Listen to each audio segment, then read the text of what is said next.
I think we're live. Do it live. We'll do it live.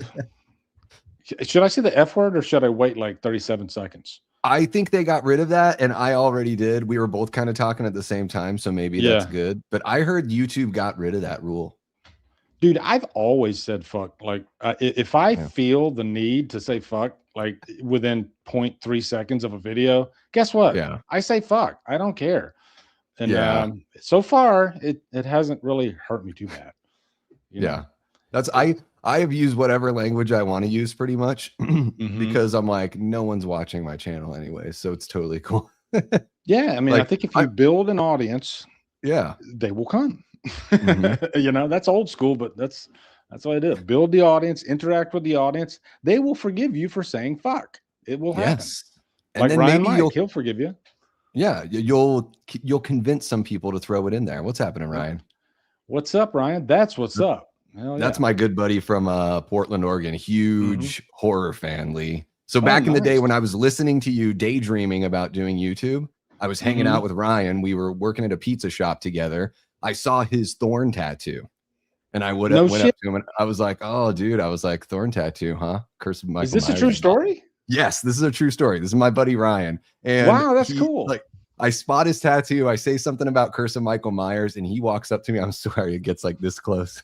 Yeah. He's like, how do you know about that? I'm like, because I fucking love those movies. And we were like best friends immediately. We used to close down the pizza shop, walk to, like, we didn't live too far from each other. So like walk home and just bullshit the whole way. It was amazing. Dude, that's awesome. Yeah. Yeah, man. He was my test audience for my YouTube. Anytime you meet somebody that gets a clue that you're into Halloween 6, they're gonna bark. Yeah. Well, like when you see that thorn tattoo, you're like, oh, I got a buddy. Like that's giveaway, that's the ultimate giveaway right there. You know, when I was deployed in Oman, Rob Muse, that's my buddy, Rob Muse. He's got the coolest name ever too. I wish I had his name, Rob Muse, M-U-S-E. That's amazing. Yeah. And he's as cool as his name is. You know, he's total punk rock. His favorite band's a punk rock band that I've never heard of. You know, I just wish I was. He's got blonde hair. But Rob Muse, handsome. Rob, if you see this, you son of a bitch. But we were talking, and we were like the top 2 movie guys, because we would all get together like at night and do like movie trivia, and me and him would always win. And somehow we found out that we were both Halloween 6 fans. And then I remember him saying, dude, so you know that there's and this is before the producer's cut was finally released, but he was like, dude, you know that there's a producer's cut. And I'm like, do I know that there's a producer's cut? Are you kidding me, Rob? Jesus. Yeah. And then what are you going to tell? What are you going to tell me next? You're going to tell me that the original Mask was based on William Shatner? Come on, bro. I know. Of course, I know about the producer's cut. Have you ever had a Joe Sixpack come up to you and give you like just a movie fact that like everybody should, like every horror fan's gonna know, like the William Shatner thing with Michael Myers? I've literally had somebody. We were a Joe Sixpack. And he was like, hey, did you know, because we were talking about, did you know that mask was based after William Shatner? And I played along. I was like, get the fuck out of here. Are you serious? Yeah, I've had that. Like, I've had the moment where I tell somebody that I'm a huge, like, big fan of Halloween. Like, Michael Myers is like my favorite. And then they say that. And I'm just like, I just told you, like, I just told you this is one of my favorite things, and you think like your basic ass is gonna throw some factoid at me that I don't already know? Go to the mall. Get out of here. I would hope that they're just fan checking you. You know, maybe like they know, but they're just checking. Like if he doesn't know this, then he's full of shit. You a channel member, Happy Sanjo. Thank you. What's happening? Welcome to our crazy drum world. By the way, guys, Nick will be here in a sec. Let's say hello to some people in the chat. Yeah. All right. Yeah. Cool. Beth, how are you doing? Nice to see you. Ashton, Adrian James, Brooke, how are you doing? I always start from the bottom and work my way up like an idiot. I should just scroll up. Okay. Brandon, how you doing? I was chatting with Brandon on Instagram, actually. Yeah. Fachi, who's that guy? Fachi. He was a big fan of Scream 7. But he's not a fan of Scream 4. He's not a fan. Did you see that? Because we all scroll the Instagram. Did you see that the video of the guy and he was saying that Scream 4 is like the best Scream movie, and he I was have giving not. some good valid reasons, but yeah. I think it's my favorite sequel. So like I'm not too far from there, you know. It was like, my number 2 for a long time, and then Scream 2 finally creeped back up, and now Scream 4 is like 3 or 4. Oh wow! But yeah, Scream 2 is amazing as well. Yeah. I want to give a shout out to Dead Pit Radio. I was watching; they do cover some interesting topics on their clips. They were talking about convention pricing, and I was like, I gotta, And we've talked about conventions in the past, but I kind of just want to ask the chat here, like how they're feeling on this, like, because I don't really like, I don't want to go to conventions anymore. And I think that's a big reason. And maybe it's because I got it out of my system. I went to Spooky Empire like probably 3 or 4 times, 4 years in a row. But I noticed every time I went, the prices kept getting higher and higher and higher. But I think I quit going before they went like crazy. So like, let me share my screen here and we can look at this real quick. Because let's see how crazy it gets. StreamYard loves messing with you on that. Oh, dude, it constantly fucks with me. Okay. Share screen. There we go. And horror. No, not that tab. Yeah. No, not that tab. No. Okay. Well, we can start with the Michael Biehn Terminator. Okay. And guys, all respect. We are fans of all of these celebrities. Okay. I'm not here to like knock any of them. They got to work. Maybe I am. Yeah. JV is. Okay. I'm going to chicken out and say, Michael Biehn is like one of the coolest cats in the world. He's awesome in Terminator, and he solidified Kyle Reese. Okay. I'll say that right now. Nobody will ever be able to fill the Kyle Reese shoes. He's just the guy. His performance was legendary. People quote his lines like he stole the movie almost from Arnold. He was that good in the first Terminator. But it's been over 40 years now. Yeah. And we got an 8x10 autograph for $80. Anything else, props, posters, figures, bio items, $100. Why? Selfie on your phone, $80 for a selfie.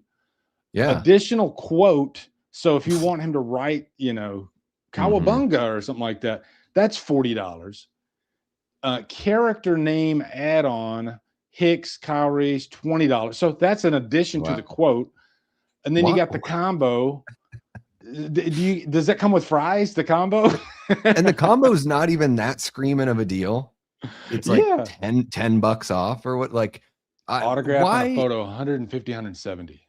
Why is it $20 more expensive to just have a prop that you bring get signed? Is it like, what's happening there? Is it that difficult to sign the thing?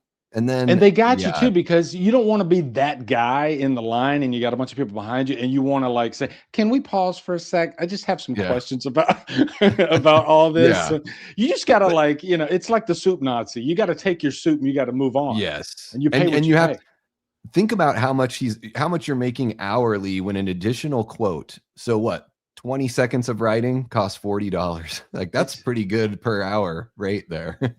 And I remember when the last time I went, they had like 2 different prices on there. One was a selfie, one was a signed photo. That was it.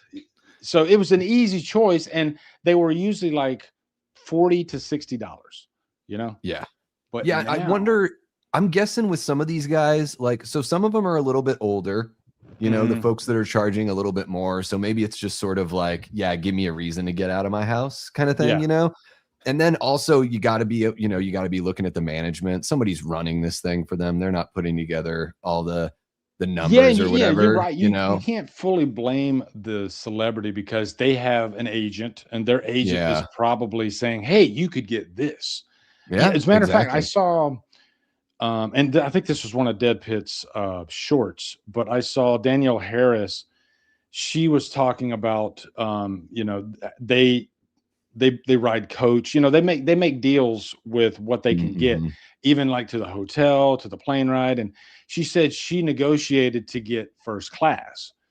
And she was talking about how D Wallace, who is a freaking legend, Mm-hmm. still charges, I think, like freaking $30, and she rides coach. You know, and so she was Yeah. like pulling D Wallace aside and saying, "D, you're a legend. You could get more." Yeah. So that's the opposite side of it. Sure. Yeah. Because is D Wallace that far below Michael Biehn? That's for the chat to tell me, but I think D Wallace is a freaking, and you know what? She Yeah. is like one of the sweetest people I've ever met. I met her. She signed my thing for my buddy that passed away a few years ago, Mm-hmm. Derek. Yeah. But yeah, man, she was a sweetheart. So here's Linda Hamilton. Might as well put the two together. Yeah. And if you're going to one of these things, if you get the Michael Biehn, you're probably going to want to get the Linda Hamilton. So hers, the autograph is $90. Autograph premium, whatever that means, $120. Autograph. The selfie for $90. Character name $20. Quote up to 5 words $40. So you got 5 line items. What is this character name nonsense? The fuck is that? That is like the convenience charge. You buy a ticket. You're like, oh, dude, I'm going to go see this band. It's awesome. Like the tickets were only like $32. Then when you cash out, it's like $59. You're like, what the hell just happened? You know, dude, character name $20. Yeah. Come on, Linda. You know what's going to happen eventually? I mean, I'm calling this right now. I'm scared to say it because I'm going to put it out into the universe. It's going to happen, but they are going to charge you for standing in line. There's going to be a service fee, I think now. So, well, in some ways they kind of do, because you can buy those, you know, when they do the photo ops in front of the backdrops and all that, they pre-sale those. So that's like an opportunity to just have a pre-sale right there. So they already, I mean, whatever. I'm not looking at the numbers. I'm not trying to ridicule their finances, but I would imagine that a lot of these big stars, by the time they show up, they've been paid for already. And most of it's probably like icing on the cake for the people that do those, the pre-sales, you know. And God bless them. I guess if you wanted to defend them, you could say, what do A and B list actors make? For, you know, we're talking like $20 million, $5 million. So when you compare that to what these, I don't want to say freaking yesterday, because I don't want to say has been. That's just a rude way of saying it, but you know what I mean? They're just, this isn't their heyday. You know? So they're like horror icons, they're legends. So I guess in the grand scheme of things, if it's not their fault, if we're willing to pay it, then exactly, you know, God bless them.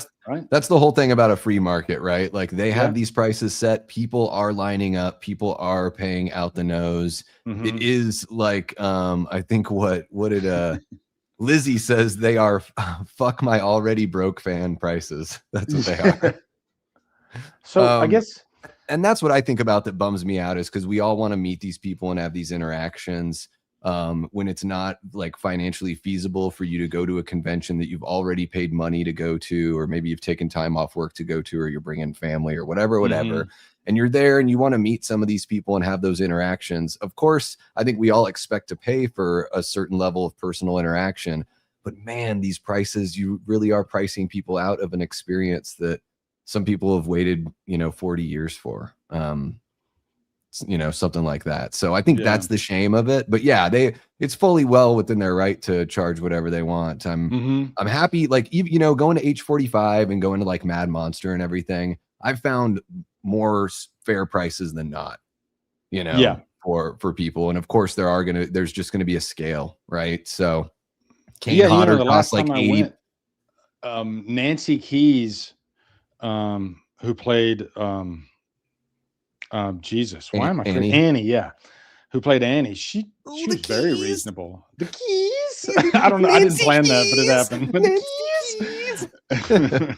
She was like, I think 30, 40, something like that. She was very reasonable. And I'm usually the guy that goes for the deep cut celebrity. I don't usually go for like the Bruce Campbell or the Robert Englund. Because me too. They're everywhere. I don't need an autograph from them because I mean, they're like, I open up the internet without even typing anything. Boom, their face is like right there. So I kind of get a kick out of the deeper cut celebrities that you don't hear people talking about. I feel like when I'm looking at my shelf and I see a signature with them on it, for some reason, I don't know. I think that's cooler, for lack of, I don't know. Yeah. I enjoy that. I do the same thing. I'd rather go and get a bunch of signatures from people that are like 40 to 60 bucks than only be able to get like a couple of the big guns, you know. Like when I age 45, it was like I wanted to meet Anthony Michael Hall because I love so much of his work outside. Like I'm a huge comedy fan, so I love so much of what he's done, and it's really cool as a fan of this franchise that he's in it now. And then, you know, Jeffrey Kramer, who was also in Jaws 2, and Jaws and Jaws 2, and he's in Halloween 2. Like I wanted to meet him and get his autograph. Rowan Campbell, like those are the people that I want to meet. Lance Guest would be a good get, you know? Yeah. Those are the type I like. What's his name? I can't believe I'm blanking on his actual name. Ken Foree. He was there at age 45, and I got him to sign. That would be a badass freaking signature. Yeah, like, oh my God. I'm like, dude, you're one of the most badass guys I've ever seen on film. Like, I have to have your signature, you know? You know, like, I think before Scream 5 came out, I got a freaking Elvira. I got a Matthew Lillard, and they were like $40, you know, maybe 60 tops. And I'm looking at Skeet Ulrich's pricing right there, and I'm sure Matthew Lillard is equal to more than that right now, you know, especially since Scream is like all the rage right now. But like autograph $80, selfie $80. Dude, you can freaking you might as well. I used to set a limit when I would go to conventions. I would pull out $500 out of the ATM, and that was it. I didn't, because not just for autographs, but I also like going to the merch room, because there's always a lot of really cool merch you can get, like cool t-shirts and whatnot. But you got to at least pull out $1,000 now. I would think, right? Well, and that, or you just like, this time I'm going to meet these 3 people, and next time, like, I'll just wait till next year. But the combos are what's really killing me, because I think, like, you know, come on, if somebody's going to pay, just charge $100 for the combo.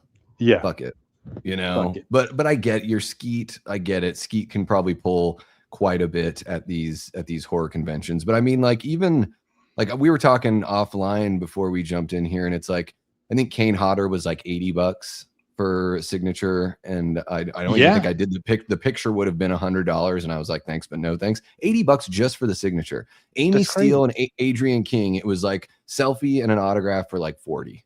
Yep. You know, and I'm like, no offense to Kane, like I know that he's been in more of the movies, but I put Adrian King and Amy Steele like right there at the same level as far as like personal importance to me in the franchise. And so I'm just sort of like, why? But I guess it's just all in the demand, right? Actually, let me show you this, Davey. Hold on. I think Peter Anthony might be onto something.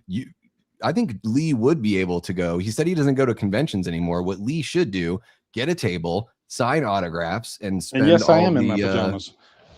I'm telling people what you should do right now, Lee. You should get a table at a convention, because you said you don't go anymore. Yep. Because I think Peter's onto something. Get a table, sell your own autographs, maybe do a little press. And then there you go. You don't even need an autograph from these people. You just go talk to them. I've literally given autographs for. I've had a couple of people reach out to me and say, "Hey, how do I get your autograph?" And I was just like, "What?" And I was like, "Dude, I would never charge anybody for an autograph. You send it to me and pay for the shipping, and I'll send it back to you." And so I've had a couple of people send me stuff, sign it, and then I send it back to them. And that's like, wow, that's awesome. That was weird, but. Yeah, I would always do stuff for free. I could not imagine charging anybody for an autograph. I mean, if you're sitting there for 6 to 8 hours, okay. Yeah. But I've done a video for somebody, kind of like a cameo. Somebody messaged me on Instagram, and it was like, "Hey, it's my girlfriend's birthday. Can you send me like an audio message or a video or something like that?" And I'm, fuck yeah, I can, dude. That's pretty sweet. You know, if I could make somebody's day with doing something like that, why in the hell would I charge them? I'm going to get into business to do that too. I'm going to do cameo, sexy ASMR. Hell yeah, dude! You could do that. The audio messages. Yeah. Ooh, hey, it's Davey Deathray here. Davey Deathray. Why don't you pour yourself a glass of wine? You deserve it. That'll do robe it. Looks nice. What's underneath it? Nothing. Me too. Where are we going with this, Davey? Yes. What do you got? This is Adrian King right down there at the bottom. Amy Steele right next to her. And then you got Kane Hodder right up here at the top. So like every time I would go, I would bring this with me. This is that 10 disc Yeah. 10. And yeah, and then It's I a got Kane beautiful Hodder. 10. He did that for free. He was like, you know what? I'll go ahead and sign the inside too. Kane was really cool. Me and him sat and talked for like 10 minutes, and That's he told me awesome. about at that time he was still burned about the whole Freddy versus Jason thing. And so I Yeah. think he will just vent to anybody about that. Like he'll do that over and over all day. Just and I Mhm. get it, because it must be like that was, I already did the thing. What did he do it 4 times? So I think so. Yeah. yeah, can you imagine you play the character 4 times in a row? You're pretty much locked in as the character from the fans. Mhm. So you must think, okay, there's no way they can't give me Freddy versus Jason. But Yeah. I think that just I think that should show you how out of the loop some people in Hollywood are, even though they might be producing the movie. They Yeah. don't really get, I guess, how important a Jason actor is to the fans. Obviously, Mhm. because otherwise they would have fought for him.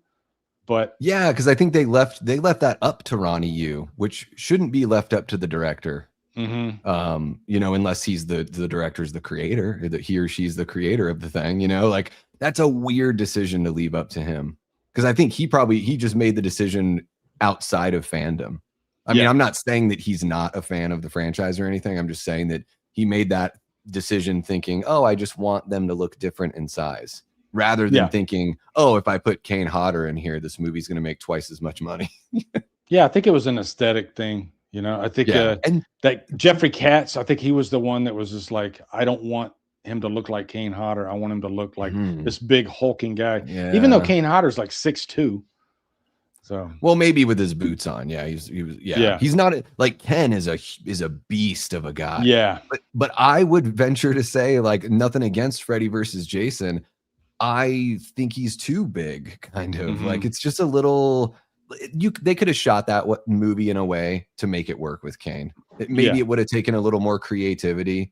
But yeah, I think the movie we would definitely think about it differently. We would look at it differently for sure. But it does get a lot of love.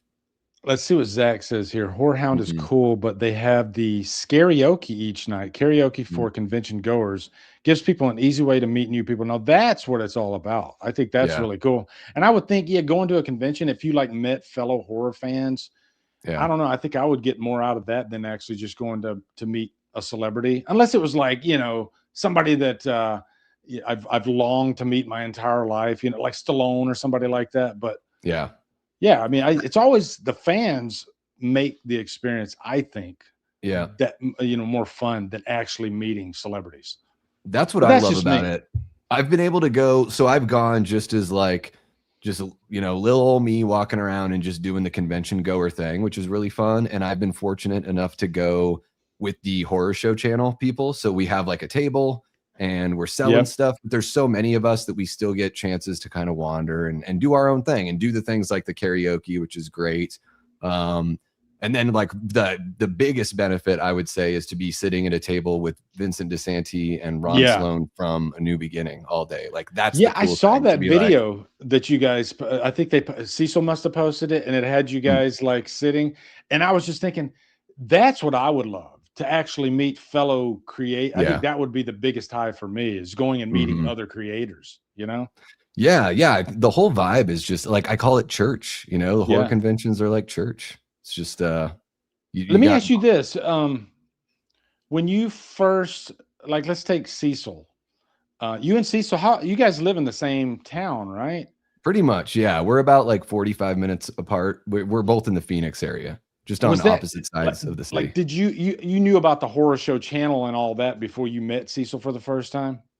Yeah, like I had watched a little bit of their stuff and I was mostly aware of Dylan's New Nightmares, kind of like what brought me. So I saw the teaser, because they put out that teaser like I think before COVID hit. Yeah. We got the teaser and then or right around that time. And then it was a little bit of a wait. So once they really started like talking about putting the movie out, and I was just researching them. I'm a big fan of Dave's and everything, and he was in the Yeah. film, so that like put it on my radar big time. And then I found out that they lived here, and then basically I saw the movie at Mad Monster. It was Mhm. like the a pre-screening. So the movie didn't come out for a couple months, and I got to see it early with a whole bunch of people there. And I didn't even meet Cecil that night. I reached out after, because people were just all around. That was like a very big, part of the night. So there was a big old crowd. I was like, oh my God, I'm nobody. I can't go over there and talk to them right now. So I reached out through Instagram and just told Cecil, hey, the next horror convention here in a couple months, I'd love to interview you. And I loved your fan film, and I want to talk to you about, your fandom and your filmmaking process. And then I met Vin the same day and interviewed him too. And it was intimidating. Yeah, and I talk with both those guys, especially Cecil. Me and Cecil talk back and forth on X all the time. I've talked to Vincent a couple of times. Like, he just messaged me because he's got like a new project coming up, an animated Jason feature, which looks really. Do you remember what it's called? In the Fog. Ghost in the Fog. Yeah, it looks really cool. Yeah, so it looks awesome. So I love that whole animated feature idea, just to keep something alive and do something a little different with it. So yeah, it's been amazing. Like the people you meet through the conventions and everything, and like meeting Cecil changed a lot for like my trajectory and everything. So it was pretty cool. Like he was like, well, I think it's really cool that you're not just doing reviews, that you're out there trying to like do something else and find your spot. So he kind of like took me under his wing, and it was awesome. He's right, man. You gotta do what you want to do. You don't have to like fit into a certain box on YouTube. Yeah. Because YouTube's constantly changing. So I think you just go to what the people want and the fans want. You do what they want you. And if like you're really great at live streaming, and that's what your audience gravitates towards. So why not lean into that? Yeah, lean into that. And then I've told people like, hey, maybe someday I will do some reviews like in a bigger way, but I can build the channel up in the meantime. And then by the time I'm actually talking about these movies in review format, there will be hopefully a much bigger audience. Let me get the super chat real quick. Got a couple of them. Ryan Mike, he says Kane was the best, and he should feel burned about Freddy versus Jason. He should definitely feel burned about Freddy versus Jason. I think he's definitely a top tier Jason. He's not my favorite. I'm a Ted White guy. Richard Brooker, those are more my flavor. But when people tell me that they love Kane, I can't argue with him. Kane if anything, Kane brought his own flavor to the character. He didn't want to copy anybody else. And when you could like literally just see his stance and his mannerism, and automatically that that's Kane, right? His like the look of his Jasons are, I think pretty iconic, especially the first two times he played him. Like I think 7, man, that's like legendary. New Blood. Yeah, New Blood is great. I don't mind. Like I kind of like the wet look with the yellowish mask in Manhattan. Like I don't mind that look. I just think the movie just feels kind of soft. Soft. It seems like Manhattan's starting to get more of a cult fan base, though. Like you see like Christian and Brandon Tabata. Well, and it's fun. It is a fun movie. It's not like a dreadfully bad movie. It does, but I think there are times where I'm like, it's got to be. Is it Christian's favorite movie in the franchise? It's not his favorite. Nick can clear that up when he jumps in here. But I know it's one of his favorites. I think the thing about the Friday franchise is that it depends on your mood and the day of the week, because the worst Friday movie, you can have a day pop up where you're like, I feel like I want to watch Jason Goes to Hell today, and no other movie. It happened for some reason for that franchise. It happens with all the movies. Well, and same thing with Halloween. There's days where I'm like, I feel like maybe I want to watch Rob Zombie's Halloween today, even though it's like my least favorite. But there have been days where I'm like, I just feel the need to watch Rob Zombie's Halloween. So I agree. And even I will say this for the folks with Jason Takes Manhattan, if you have the disc that has the commentary from what's her name, Rennie, and the guy that plays like her boyfriend, that is such an entertaining and awesome commentary. So sometimes the commentaries give you a greater appreciation of the film. Oh yeah, dude, I love good commentaries. Yeah, but I will say this, my opinion has kind of changed on Jason Takes Manhattan ever since I realized that it actually has more New York City than Scream 6 does. I've been like, well, you know what? Good on you, Jason Takes Manhattan. It actually has more New York City than Scream 6? You might be right. It's gotta, because what was actually shot in New York? Yeah, I guess you're right. In Scream 6. Like you see like downtown Manhattan in Scream 6? If it is, it's probably a matte painting. It was probably done Oh by yeah, an it's probably effects artist, right? yeah. What do you call that when they stock footage? It could be stock footage. Sure. They would do something like that, like maybe the subway stuff, but like you can build a set for that. That could be a set. Oh, I got to. Let's take this next super chat, but I got to talk about Brandon's latest hot take. Actually, no, this is Christian's hot take. Actually, we're going to cover his hot take here in a sec. But all right. Michael Evans, he says, I like Scream 7, but hoping for a different direction in 8. What direction should they go? Thoughts? Oh, okay. So we were going to get into Scream 8, but we'll give him a nugget right here. Okay. Yeah. I think, and Dave, you can give your answer after, but I think for Scream 8, I've been thinking about this actually, and I think this is where they need to start taking the gloves off. And as much as I like the final act of Scream 7, and I do, I know most people don't, but I actually like it. I liked Jessica. Me too. But I think, and I'm not saying Stu needs to come back, but I do think we need to take the gloves off and we need to try something different. And here's my idea. This is what I think they should do. I think we should do a movie from the point of view of a ghost face. I think we should reveal Ghostface at the beginning of the movie, show the evolution of how a person becomes a ghost face. Okay. And maybe they put on the Ghostface getup in the middle of the movie and then they start killing. And I think if you write that well, it could be a really interesting and unique take on the franchise, and I think people would kind of dig it. Yeah, it would be like that kind of now I haven't seen this movie yet. It's on my list to watch this year because it's turning 40, but like that Henry portrait of a serial killer, kind of like just from the perspective of the villain. Right. I think that's definitely something that they could, you could venture into, like give us a little bit, like Behind the Mask, the Leslie Vernon movie. Sort of does that with like a mockumentary kind of thing, love right? Where it's kind of getting to know that character and everything. So I could definitely see that kind of thing. With Scream 8, here's what I want. I want Kevin Williamson to come back. I want him to direct. I want him to build everything from the ground up and have total control, because Scream 7 was kind of reclamation. He's having to write characters he didn't come up with. It's sort of like setting the franchise kind of like straight again.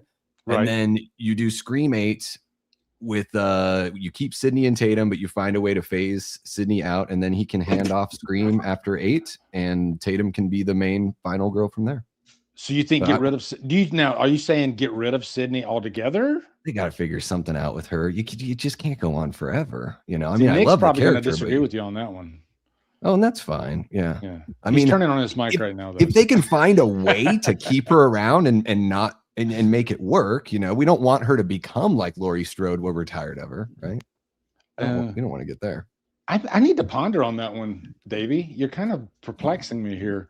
Do I want Sidney Prescott to be like, because this is a Jamie Lee Curtis. We talked about this last time, but Sidney's on another level now.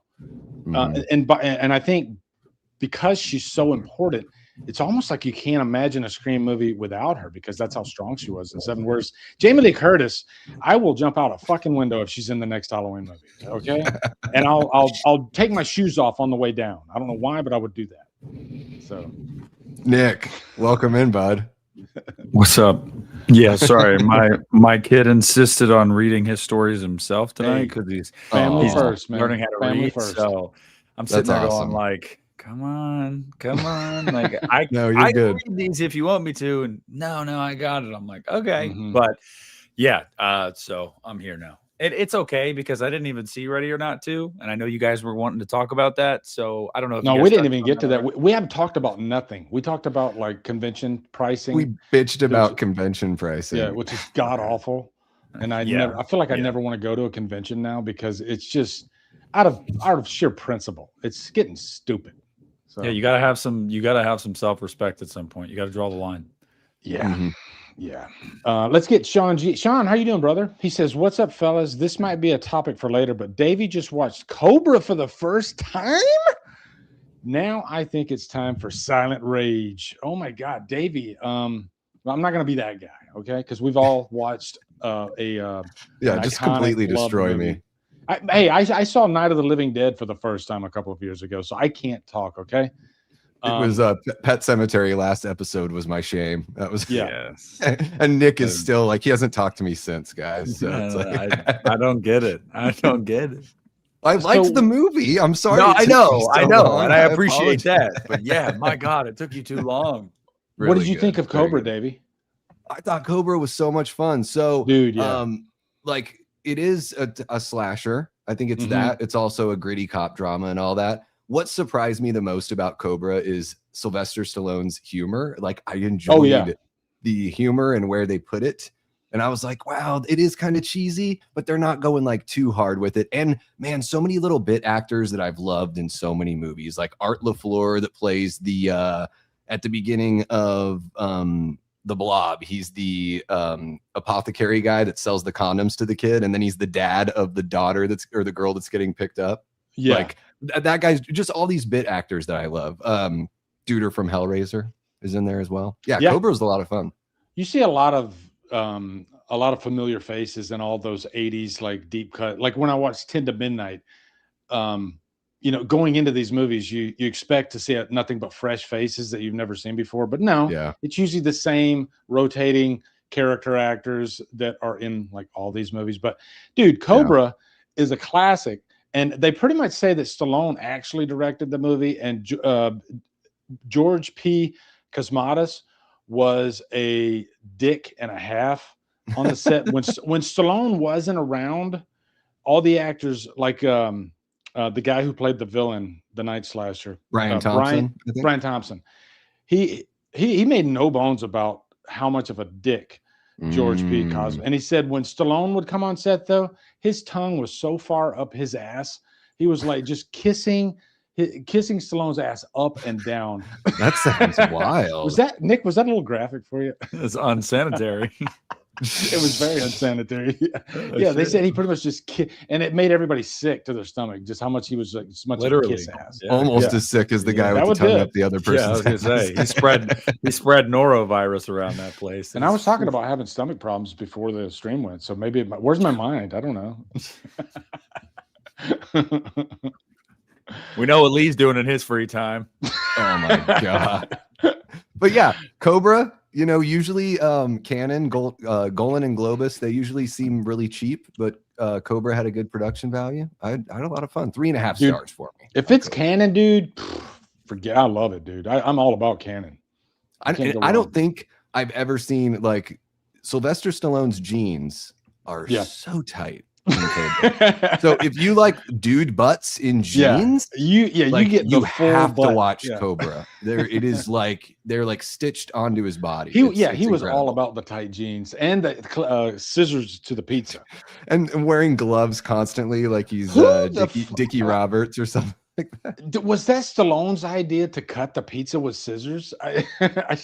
I'll never know the answer to that. Like you could do that though. I mean, you could do that. You could do that. Yeah. And it's cold pizza too. Do you guys eat cold pizza? Absolutely not. Absolutely not. Get the fuck out of here with that. That's some psycho shit. No, absolutely. You might as well put your family in your glove box if you're gonna do shit like that, because that's just wrong. Yeah. Check somebody's fridge and find out if they got any heads and jars in there. Yeah. Because who gives a fuck about movies? Nothing wrong with cold pizza, folks. Dude. My kid actually almost surprised me today. This morning, bro, he wakes up and he's like, "Oh, my pizza's still in the fridge from last night," and he goes and grabs the box out, and I'm like, this little turd's not about to eat cold pizza, is he? Like, I did not raise a Satanist. And he opens the box and he goes, "It's too cold. I need it warmed up." I'm like, okay, good. But I was like, what did you expect? You just got out of the fridge. Of course it's cold. Yeah, no, it's a whole thing, dude. There's a whole great debate. It's just like pineapple on pizza. Like, do you eat pineapple on pizza? Yes, I do. Yeah. Now, would you eat corn? Like, when I was in Japan, oh my God, they put corn on their pizza. Yeah, and I can't do that. No, yeah, that sounds really weird. He was watching some kid's movie yesterday called Orion in the Dark, I think, on Netflix. And they moved to San Francisco and they're like, let's go get pizza. And it's like broccoli on pizza. And I was like watching that and I was like, what in the fuck? Like, who? No, we're doing too much. Like, pineapple's fine. Like, the sweet balances out like the tangy, but like, they even have soy sauce flavored Kit Kat. That's disgusting. I hate it's like soy sauce. It's like take two things that do not belong together whatsoever and just cross the lines over to them, I guess. But no. Wait. We're not comparing soy sauce Kit Kats to eating cold pizza now, are we? By the way, guys, no, this I feel like episode is that's about unfair. Absolutely nothing. I feel like that's unfair. You wake up, you pull the cold pizza out of the fridge. It's delicious. What's wrong with cold pizza? You sit down, you throw on a game. Cold, dude. Like, why does horns out of your fucking neck if you eat pizza cold? No, I would understand. I would understand if somebody was like, "Oh, that's my go-to," like after a night of drinking. But like, it's still like, I don't know. I mean, I just can't see it, man. Like, I understand people do it, but it's not my thing. My thing was order from like the late night pizza place that was open till like 3 a.m. when you were, drinking with your buddies, and you would tip the driver like $20 because you knew you were an asshole for ordering pizza at like 2:30 in the morning. But I wasn't eating it cold though. But again, Davey, give me a food that tastes better leftover, like reheated. Because there's very few foods. Most of them are like pizza's horrible reheated.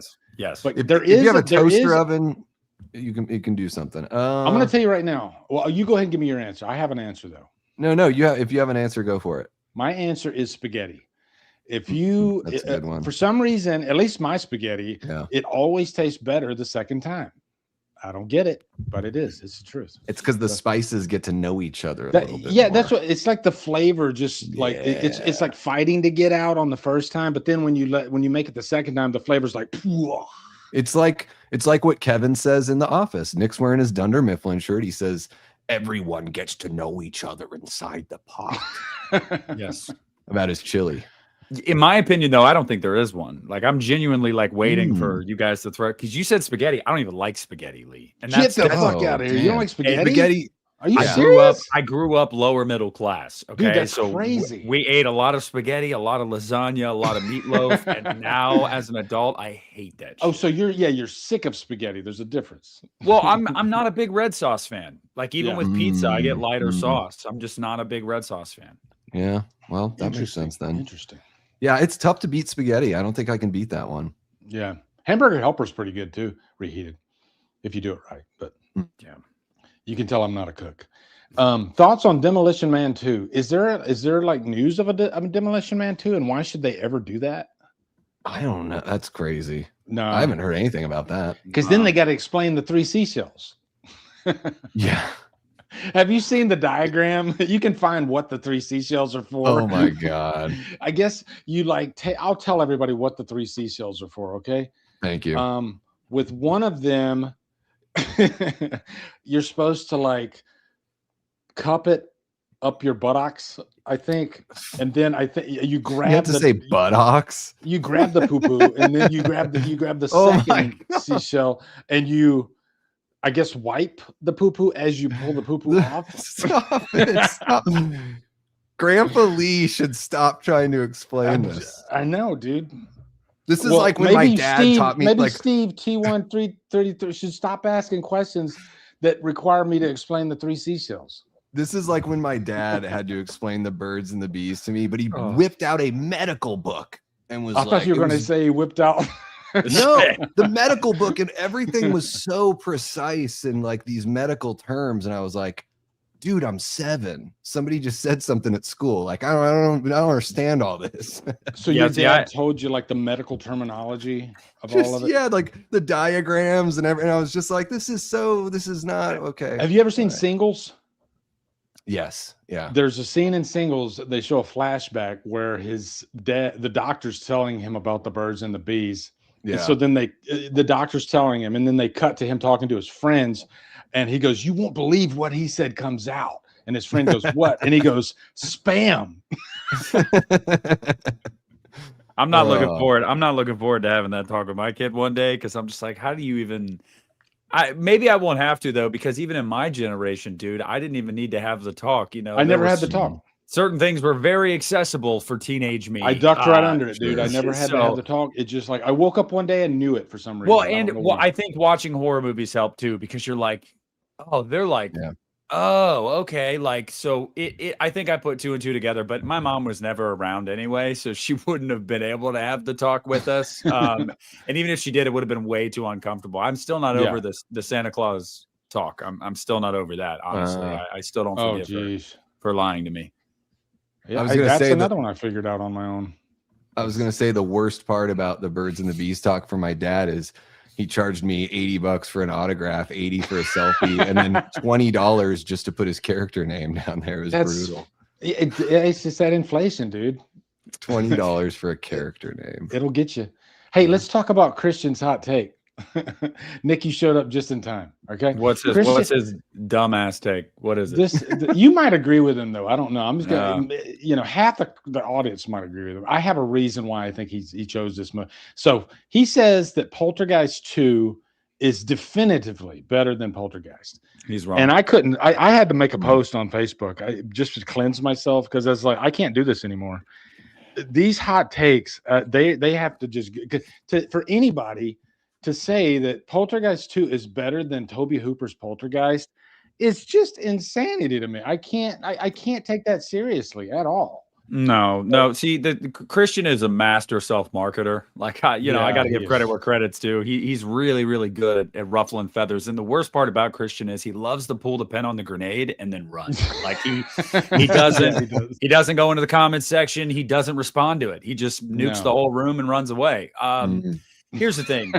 Poltergeist 2 is really solid. I've actually enjoyed, solid. You're right. Yeah. I've enjoyed over the last decade or so. That movie's been getting a reappraisal from some people that's like, you know what? This is actually pretty good. Because it is, especially like circumstances are what they are for 3. They made what they could given the situation, but it's still not a great movie. I do have a soft spot for it, but dude, the first movie still, as a 31-year-old man, creeps me out. Like, dude, it's creeps me classic. Out. And it's some of the most like simplistic stuff in that movie that gets to me. It's not like the closet door opening and the giant fucking creature coming out. No, that shit doesn't scare me. The clown doesn't scare me anymore. It's like I've talked about it many times. When the ghostly apparition comes down the stairs, I get goosebumps every single time when they're all just like watching. When she's in the kitchen and like when they first discover the poltergeist and like the chairs are moving and stuff, like that creeps me out because it's so simplistic. But no, one of the greatest like paranormal haunting films of all time. And obviously the curse that came with that movie. I mean, everything that happened after the fact, but Poltergeist 2 is good. Don't get me wrong, but come on, dude, better than the original. The chicken scene when he's eating the chicken, dude, and then all of a sudden he just starts peeling his face off. Oh my god, bro! Like, I'm sorry, I love Christian because I have to, but he's wrong. He's wrong. I saw he had like a super late night stream this past weekend, and I jumped in, and he was talking about that because I missed the whole kerfuffle on Twitter. But he was like. He was like, oh yeah, I saw that Lee responded to my tweet or whatever. And I'm like, okay. I'm like, what hot take is this? So, and the way he presented it during the live stream is he was like, he goes, look, I understand that it is like a hot take. He's like, I just don't think it's like that crazy of a hot take. No, that's a crazy hot take. Dude, first Poltergeist is like, in my mind, it's so good. At least top 20 greatest horror films of all time. It's terrifying. It's terrifying. It'll scar you as a kid. It'll scar you it's like Pet Sematary. Scares you as a kid and then scares you as an adult for totally different reasons. That's And the fact that they used real skeletons in the pool, it's pretty great. That just adds another level of creepiness to it. Yeah, dude. And then again, when you find out that the domino effect of all the shit that happened to people involved in that movie years afterward, like it's just scary. It's like it's like The Exorcist. Everybody always talks about how The Exorcist set was like cursed and haunted. Like, bro, The Exorcist doesn't have shit on Poltergeist, okay? Because that was otherworldly. I wouldn't be surprised. Honestly, I don't think they should ever make another Poltergeist movie. That remake sucked. I like Sam Rockwell. That remake. I didn't even bother with it. I skipped it. I can't believe it's been 11 years. I saw that the other day. I was like, what? Wait, neither of you guys have seen it? No, I refuse to watch it. Oh my God, Lee. I can already see the thumbnail. Of you like, this is trash. Like, you have to watch it and do a review of it because as a Poltergeist purist, as a Poltergeist purist, I know it's going to anger you. And I've said many times, I don't care if I hate a movie. If it makes me, if I hate it or love it, it's great. You know, because I have something to talk about. When it's just in the middle where I'm like, whatever, I don't care. But you need to watch it, Lee. I want to see All right, I'll watch it for you. I want to see that fucking thumbnail. It's like hot relish. Yeah, dude. Dude, I need to break out the hot relish again. I haven't done that in a while. Time. Yeah. It's, you know, there's an evolution to my shitting on movies. It started with Drum Dums Rips a New Asshole, and I haven't used that one in ages. And then for some reason it went to hot relish.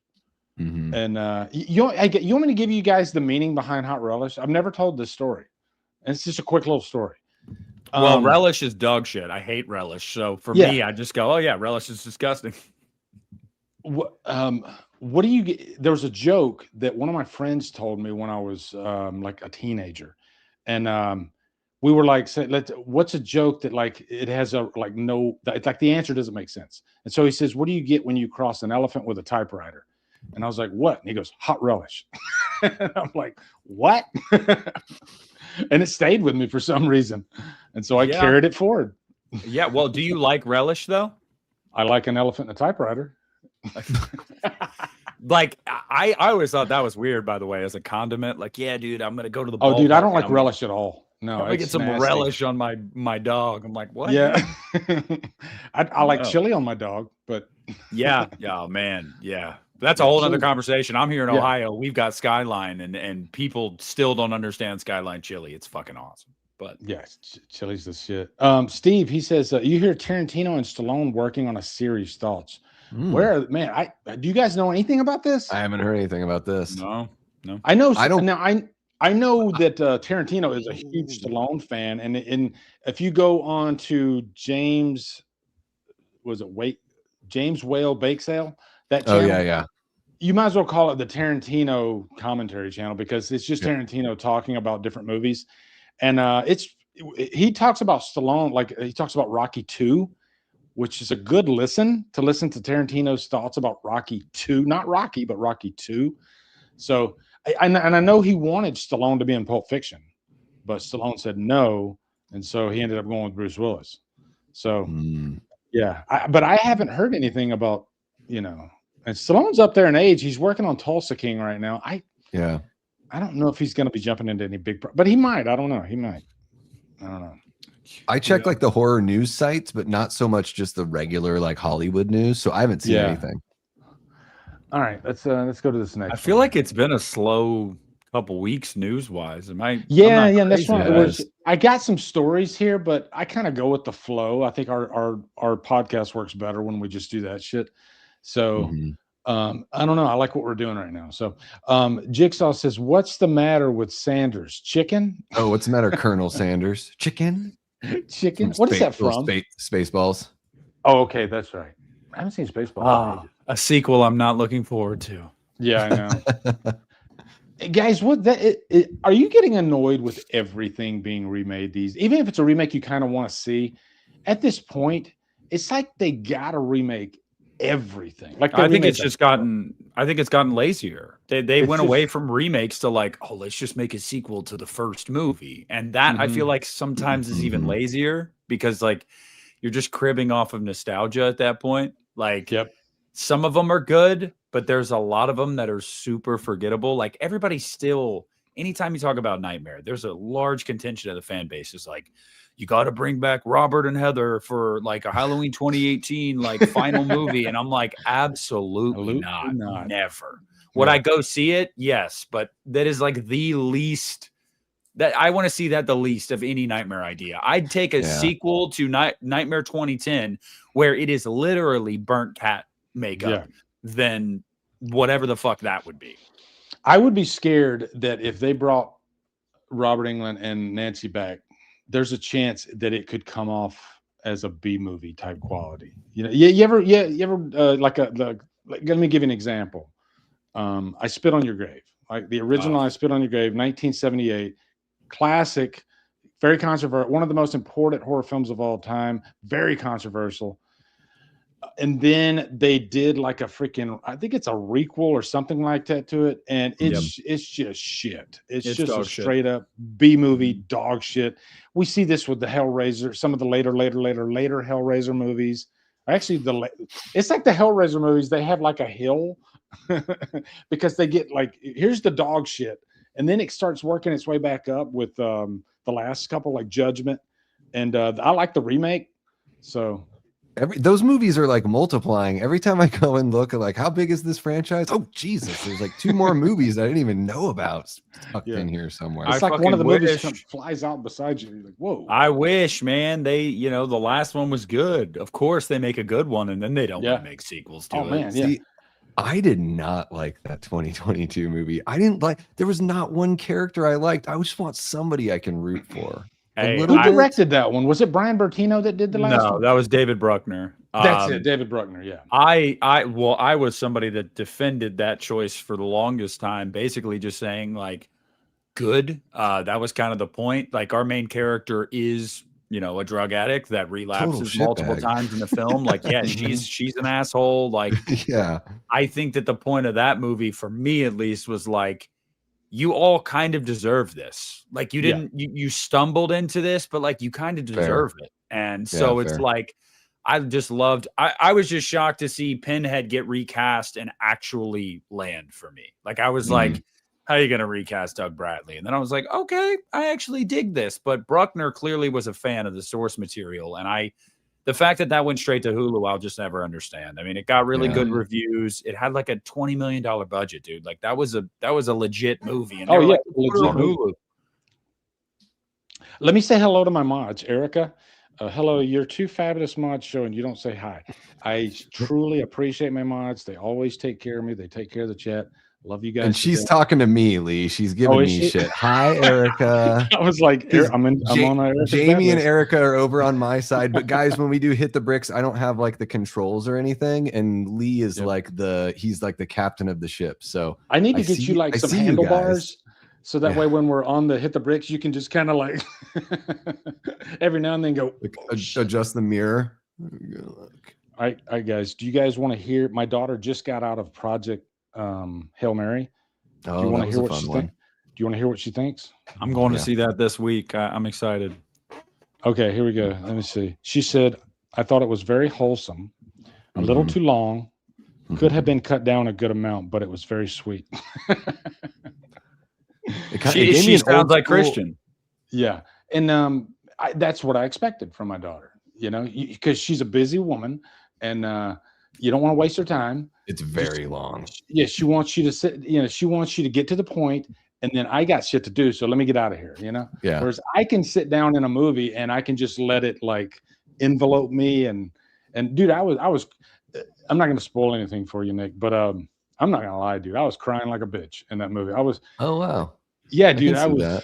Yeah, man. I was. Oh, dude. I'm on a space kick right now because I'm looking forward to this movie, and I'll tell you what. I watched a couple last week that you're gonna love it. I know you, Nick. Me and you pretty much line. You're gonna love it. I watched The Martian with Matt Damon, and that shit got me. There was a scene in that movie that actually made me choke up, where he's like getting ready to try the maneuver to go out into space to get them to intercept him, and he starts crying because it's like, holy shit, I'm finally getting off this planet. And I was sitting there like, you son of a bitch, Matt Damon. Don't you hate that, dude? Like, Nick, when you're like so into a movie, you're fully like you're in the third level in Inception wise, and then one of your asshole friends pulls you right out and is like, "This is too fucking long, man." Oh, dude, that's what I said. That's Christian all the time. It could have been a little bit shorter, but you know what? Fuck off. The Martian was 2.5 hours. And I feel like pacing. I can do 2.5 hours easily, man, as long as it's paced well. It's all about the pacing. Yeah, it's all about the pacing. There's so many movies I've seen throughout my life where I didn't feel like it dragged, and it was almost 3 hours Nick, long. If you can see it in Dolby, go see it in Dolby. Yes. That's what I did as well. Wow. That is. And I was like, movies can do this. That's what I was like when I was watching. I was like, wow, I feel like I'm just like in this world. It was crazy. I think the best thing about it that I took away from Project Hail Mary is I was like, man, this is like a feel-good 90s movie that still has like there's still emotional heavy moments and everything, but you walk out of the movie like feeling good. Like a Forrest Gump, like an old Zemeckis or Rob Reiner kind of like 90s film. So that's what I took away when I walked out. I was like, I haven't had that feeling in a really long time. That's cool. Dude, let let me set up my day that I watched Project Hail Mary, because I was Levi. I lost Levi a few months ago, and I have my Levi days. Some days I'm good, and I'm fine, and I can get through it, and I can high five Levi because I got his ashes as I'm walking out. And then some days I wake up and I'm just a fucking basket case. And so I wake up, I'm good, and then I watch the new Red Hot Chili Peppers documentary. I'm not even like a massive Red Hot Chili Peppers fan. That is one of the best music documentaries I've ever seen. It is that good, because what they do is they focus on the first portion of their career up to when Hillel, their first guitarist, dies. And man, it'll start getting the waterworks for you. It's a beautifully done documentary. So that fucked me up. And then a couple hours later, I went and seen Project Hail Mary, and I'm sitting there watching that, and then all of a sudden, everything that's going on in that movie, and then there's Levi right there in my freaking head, and I'm just like freaking water, just dying. And I got a stranger to the left of me, a stranger to the right, and I'm just trying to hold it in, and I'm like, the movie's beautiful. It's beautiful. And I can't wait to see what Nick thinks. I don't want to spoil anything, but man. Yeah, no, dude, I'm excited. I'm excited. Like I said, I'm on a really big kick right now of space movies, and like the next episode of UNITA we're doing is just called UNITA in Space, and we're just going to talk about space movies. That's a great space as a whole. But I want to ask you guys, because I saw somebody mention it in the chat. I know this is contentious. Do you think Interstellar is Nolan's best movie? Because I don't. I do. Yes. Man, that movie, wow. Every time I watch it, I see something new every time I watch it. The score by Hans Zimmer is just incredible. Before Davey answers, I really dig Interstellar. I'm just like, so Lee thinks it's his best. Do you think it's his best? I haven't even seen it. Oh my God. Okay. Here, I'll tell you why, because there are certain I don't feel very beholden to like mainstream filmmakers. Like certain ones I will watch, and certain I go for like I don't know what it is. Maybe I don't know. Maybe it is his long-windedness with Nolan. Davey, let me say this: the movies that I end up like loving the most and even becoming obsessed with are usually the movies that I go into not even excited about. When I first, just the idea of Interstellar, it didn't do anything for me before I saw it. And I was just like, oh man, I don't know if this feels like it's going to be kind of boring and long. Yeah. And then whatnot. And then when I saw the movie, I was like, wow, that was amazing. And then when I saw it again, I became obsessed with it. And now it's like one of my favorite movies of all time. I have an unpopular opinion for Nolan. For me, my favorite Nolan movie is Oppenheimer. Oppenheimer's fantastic. That's my favorite one. Yeah, I respect that. Oppenheimer's I've seen Oppenheimer 3 times now, and it's for a dialogue-driven movie. There's like no action in it, but for some reason you're just locked in all the way through. Well, and I'm a student of history. I'm a student of history, so like that movie really was that hit my sweet spot. Like just to see how much we fucked that dude over after literally helping us win a war. It's like, wow, bro. Like, oh, you won't make the H-bomb, so now we're going to ruin your life. It's like, holy shit, dude. And Nolan governments are gangs. I know, but Nolan is very big on being like historically accurate too. So like you'll go and read like, did this actually happen? And it's like, yeah, no, this happened. And it's like, damn, bro, like our government couldn't even be loyal to a dude that won them the biggest war ever. Like, holy shit. There's been a lot of movies like that too about the government screwing people over, you know, and they're always like really, really interesting. I never saw Snowden. I remember. Did I see Snowden? I think I saw Snowden. But yeah, they fucked him over really hard too, right? I believe so, yeah. Davey, did you say what your favorite Nolan film was? I mean, I've seen Memento and I've seen the Batman movies, and I'm like, have I seen any others? I don't know. Like I there was a certain time in my life where I just wasn't going to the theater very much. Oh, I've seen Insomnia. Yeah, Insomnia is good. I like that. It's okay.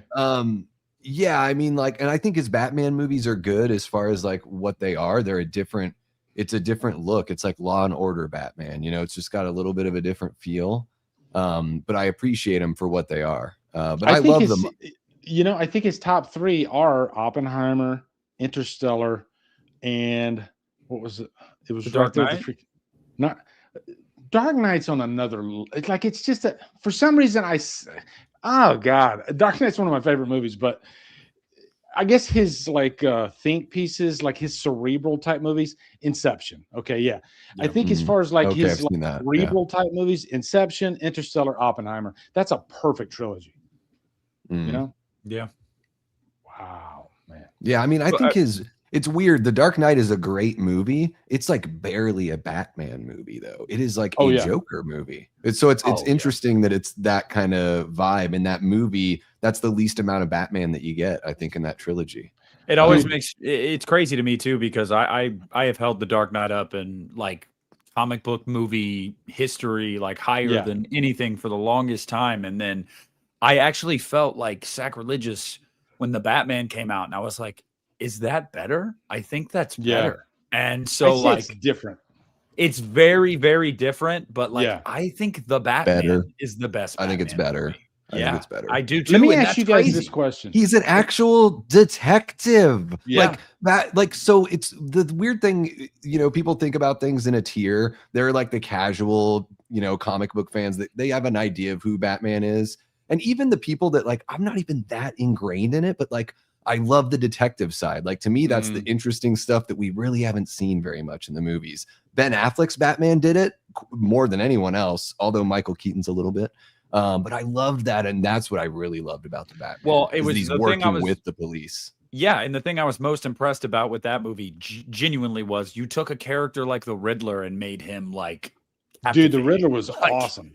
Yeah, dude, like scared the shit out of me. I compared him to Michael Myers because he has those wide eyes the whole. He's always doing this, and it was uncomfortable looking at him. Part of me is actually mad that they're having the Joker in the Batman too. I'm just like, I don't need it. Like, too soon. You give me this rogues gallery. Like, give me these villains that you're teasing. I don't need the fucking Joker in every Batman movie. Same thing with Lex. I would normally say that, get Lex but out of there.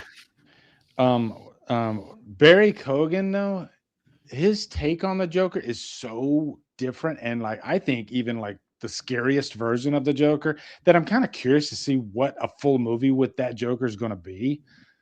I'm morbidly curious about that as well, but it's, you know, it's just like, I really wanted selfishly, like, dude, you made the Riddler like this serial killer mastermind. Like, what could you do with like Mr. Freeze? Like that intrigued me so much. Like, you could take another ridiculous character and make them like an all-timer, and I wanted to see him do that. And again, we don't know who the main villain's going to be. Everybody says it's like the Court of Owls or whatever, but I don't know. I mean, I'm there day one. Like, I literally can't wait for cameras to start rolling, so I know that it's actually finally fucking happening. And I know we're like a month or two away from cameras like rolling on it, so I'm like, dude, I can't wait. But I don't know. I wanted to ask you guys this question. The Dark Knight was one of the very few movies that I remember when I walked, it was almost like having an out-of-body experience when I was walking out of that movie. Like, I've never had a movie affect me like when I walked out of that movie. And I can't even explain it. But I was just like, wow, I just witnessed something that I might not ever witness again. That's the high that I was on. And it ends perfectly, you know, with Batman having to pretty much take the fall. And it ends on a crescendo. You know, there's very few movies that can end on a crescendo and that much of a high note. And when I was walking out, dude, my heart was like, it's still one of those movies for me, man. I mean, before the Batman came out, I think that's the last time I watched The Dark Knight. And I just remember when it was over, it takes something out of you. Like, when you watch that movie, it does. Just like, ooh, like it's, you can't get it out of your head for like a week. And I think it's also just the weightiness of knowing what happened to Heath Ledger and everything. So like every time you watch that movie, you're just like, dude, this guy literally gave his sanity and his life to this role. Like, that is insane. And anytime somebody like posthumously passes away in a movie, more times than not, the movie doesn't live up to what you want it to live up to. You know, like Aaliyah with the Lestat movie, Queen of the Damned. Queen of the Damned. It's a great soundtrack, but the movie itself is and it didn't live up to what it should have been because she passed away. And I think the only other answer I can give besides The Dark Knight with Heath Ledger is The Crow with Brandon Lee. I can't think of any other movie where an actor passed away and then the movie comes out and it's just like boom, like fucking amazing.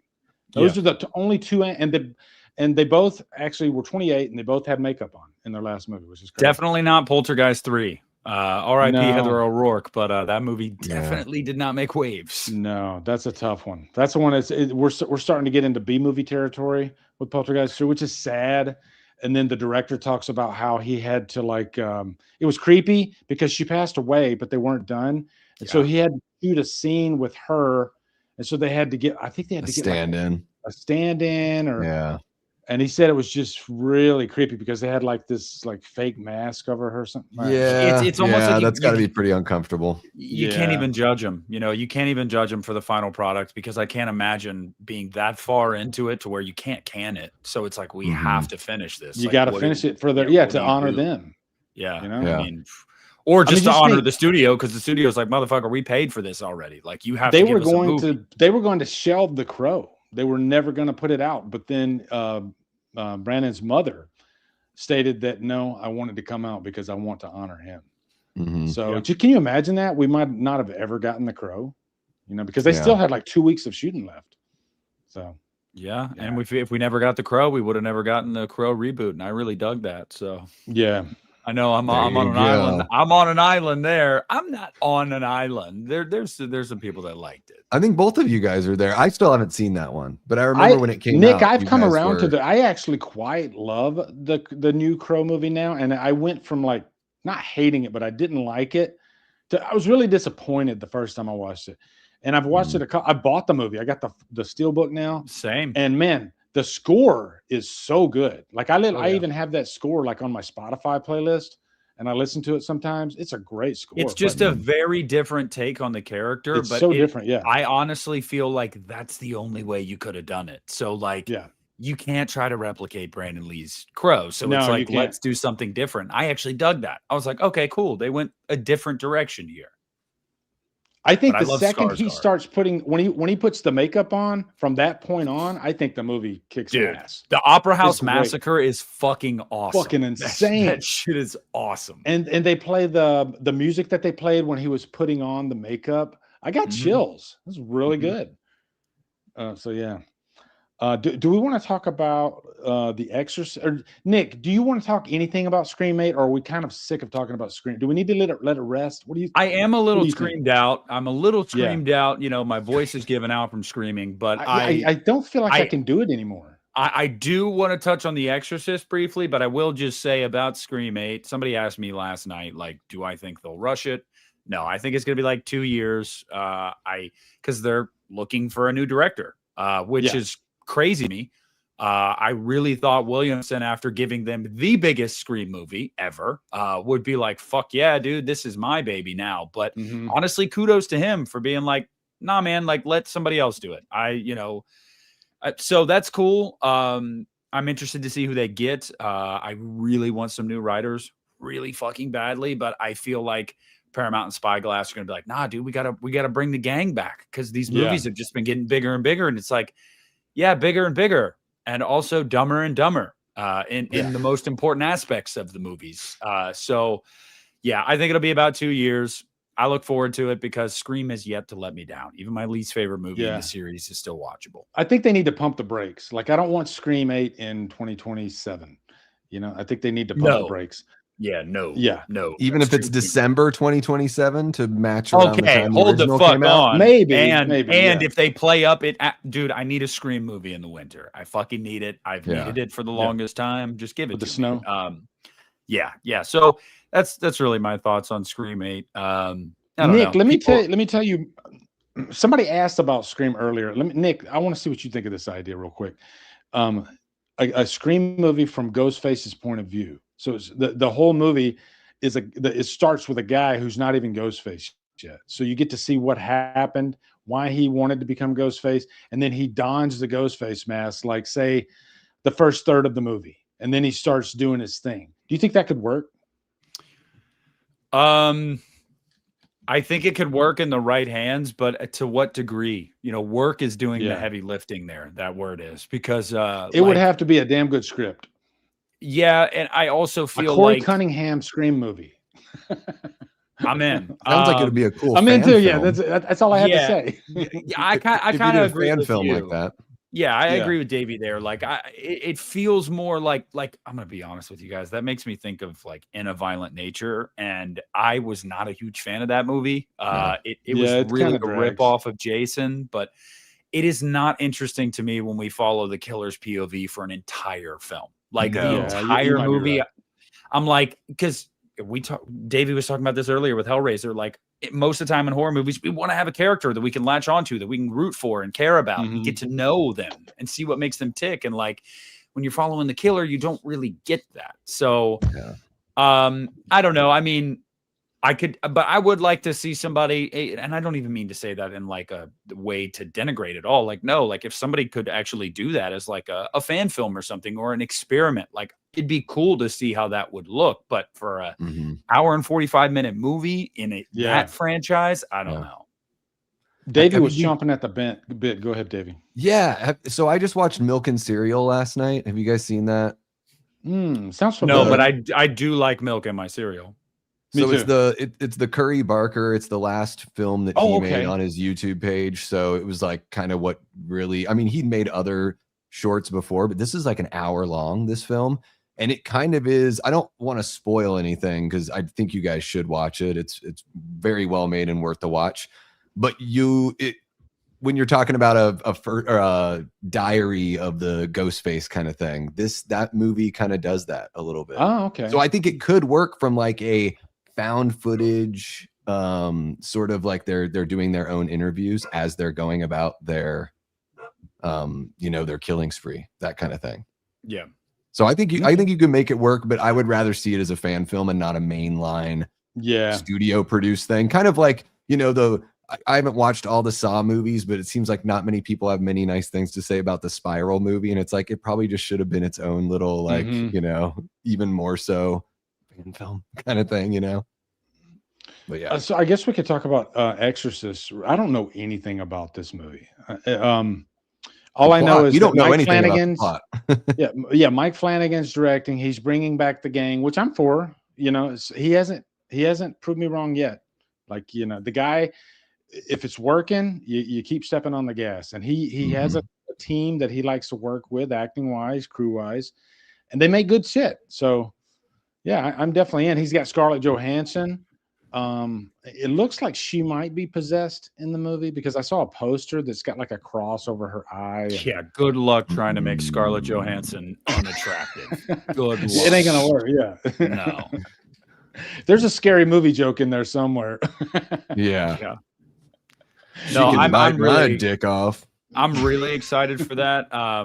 Flanagan, I mean, I've said this many times. He has not steered me wrong up to this point. Yeah. I think that Flanagan's awesome. And ScarJo, like, yeah, dude, I'm in. Like, go to your bed. What are we even talking about? Go on. Go to your bed. Yeah. Hold on. Good girl. I gotta get the door. Hold on. Yeah, go ahead. Yeah, the cast is friggin' stacked here for Exorcist. This is insane. Like, I just pulled it up on IMDb and it's like, yeah, we've got the big names here and everything, but it's like even as you look down the cast, there's still people like, Sasha Cale, who was in the Flash movie. Everyone hated that Flash movie, and I did not. I'm not one of those. But friggin' Lawrence the Ezra Miller Fishburne. Flash movie. Yeah, I didn't really.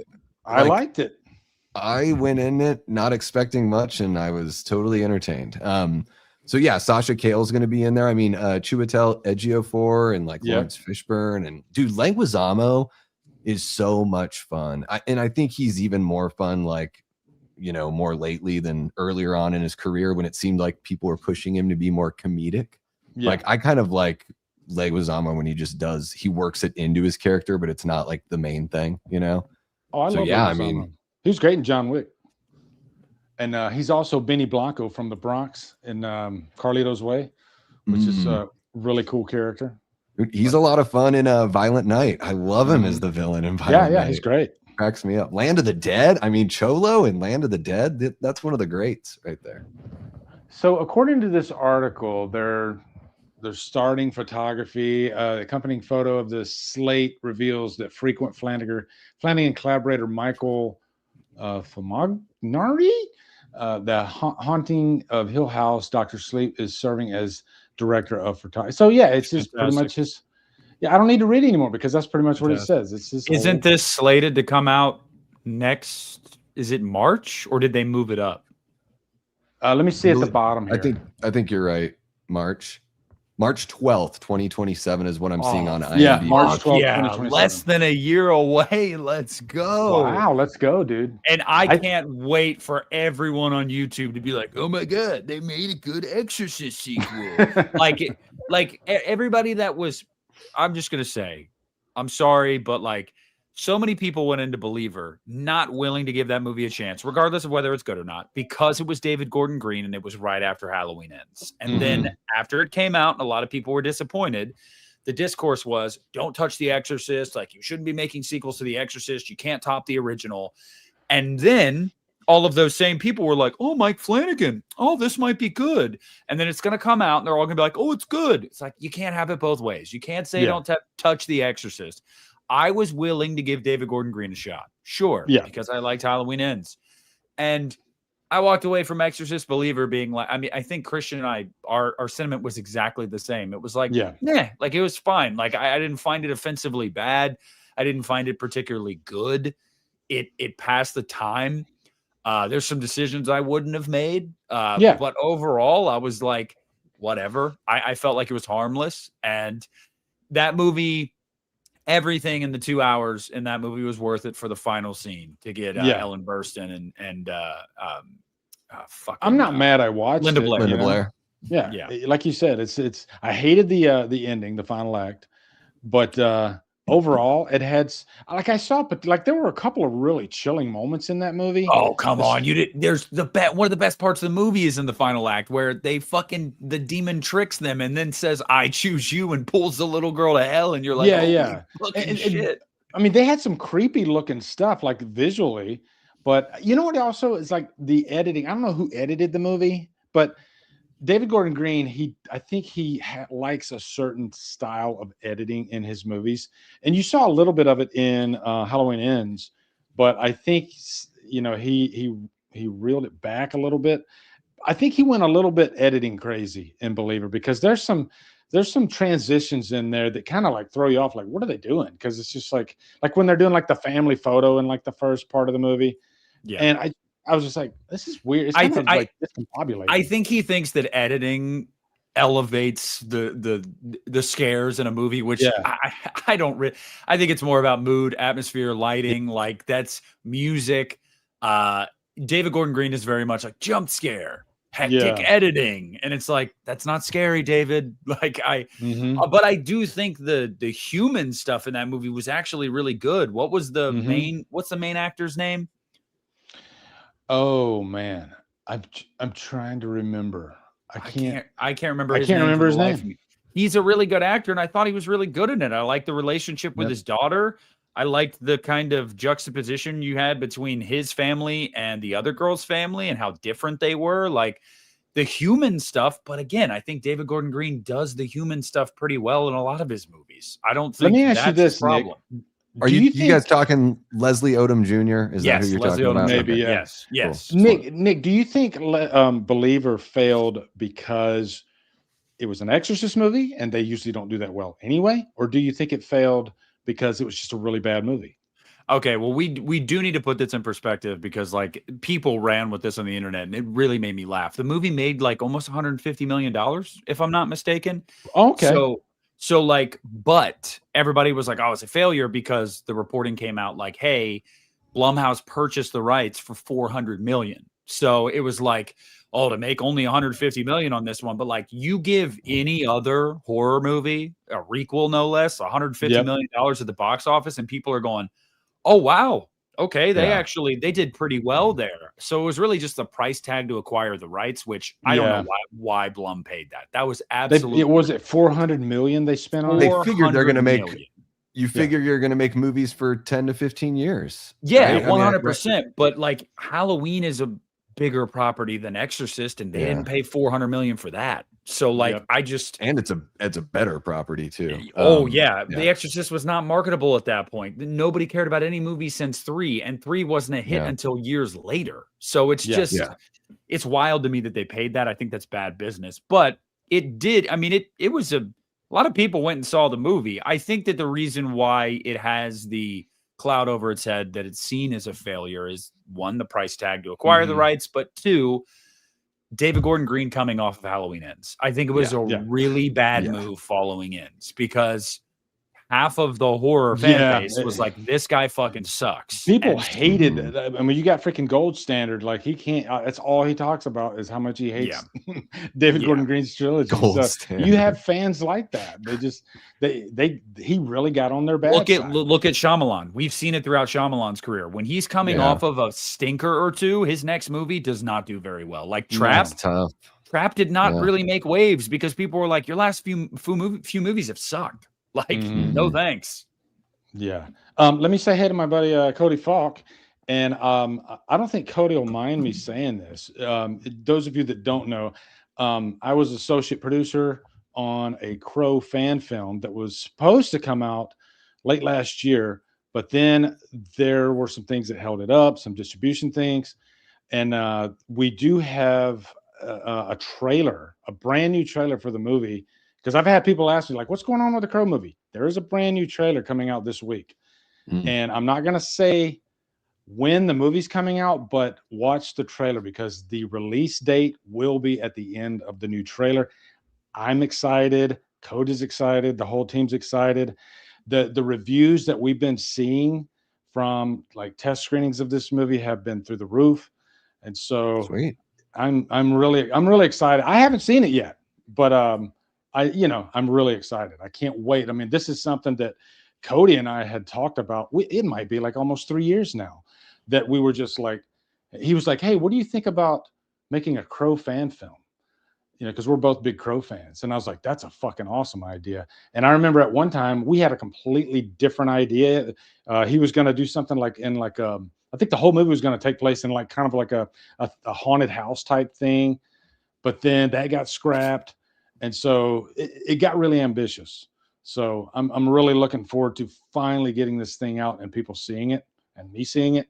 So I wanted to at least say that, since I saw him there in the chat. The trailer will be dropping, I believe, at the end of this week or sometime during this week. All right. So I backed that thing like 2 years ago, maybe. When the trailer, like, I really dug the trailer. Or, you know, I purchased a Blu-ray, so it was nothing like too crazy. But looking forward to that being released. Good shit. Yeah. Me too. Let's see. Carrie was asking what it's called. It's called Days of Sodom. Yep, Days of Sodom.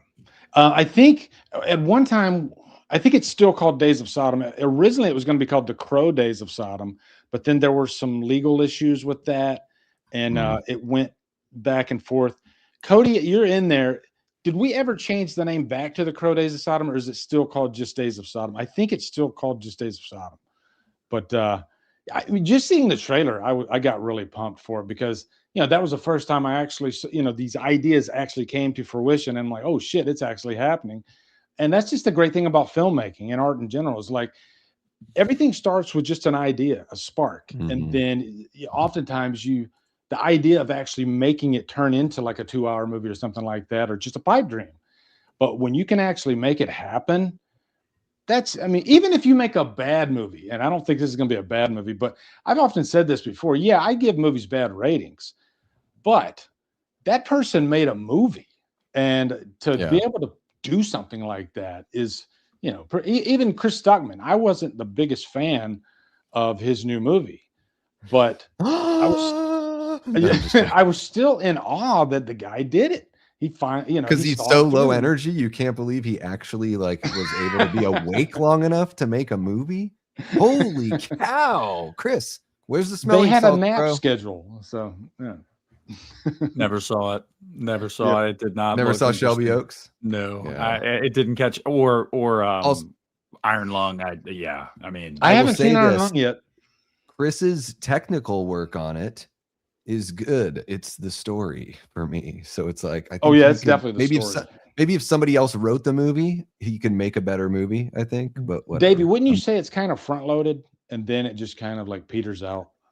It's like somebody is 14 and they're starting their first band and they just learn a bunch of cover songs. Yeah. Because it's just like all these things and ideas that I've seen, you know, an amalgamation of good ideas in other movies that aren't very cohesive and just never really felt like they were going in the same direction.